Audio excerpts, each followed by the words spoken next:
ndodzi expatriate. Respect the queen is here. Expatriate come near.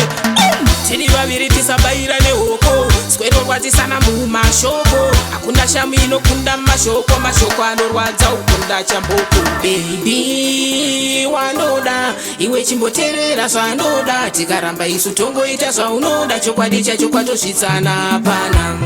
Wangu wanoda iwe chimboterera zvanoda. Tikaramba isu tongoita zvaunoda. Chokwadi chacho kwatosvitsana pana. Ndokudisa saka ndanyora karwiyo kuti iwe usabayika nemoyo. Ndichiburitsa zviri mango mumwoyo saka iwe usarwadzika nemoyo. Tiri vaviri tisabayira nehoko. Skwero rwadzisana mumashoko. Hakuna shamu inokunda mashoko. Mashoko anokwadza ukunda chamboko. Baby wanoda iwe chimboterera zvanoda. Tikaramba isu tongoita zvaunoda. Chokwadi chacho kwatosvitsana pana. Wangu wanoda iwe chimboterera zvanoda. Tikaramba isu tongoita zvaunoda. Chokwadi chacho kwatosvitsana. Tiri nyama imwe kona kundiudza pane zvandisingakone.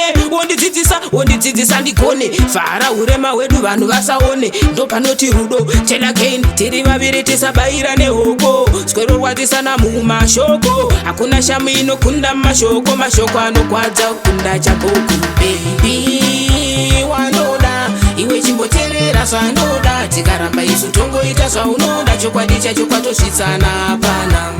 Wangu wanoda iwe chimboterera zvanoda. Tikaramba isu tongoita zvaunoda. Chokwadi chacho kwatosvitsana pana. Ndokudisa saka ndanyora karwiyo kuti iwe usabayika nemoyo. Ndichiburitsa zviri mango mumwoyo saka iwe usarwadzika nemoyo. Tiri vaviri tisabayira nehoko. Skwero rwadzisana mumashoko. Hakuna shamu inokunda mashoko. Mashoko anokwadza ukunda chamboko. Baby wanoda iwe chimboterera zvanoda. Tikaramba isu tongoita zvaunoda. Chokwadi chacho kwatosvitsana pana.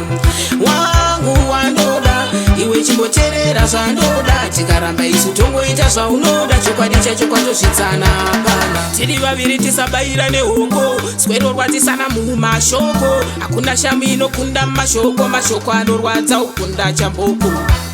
Kuto ini ndodzi expatriate. Respect the queen is here. Expatriate come near.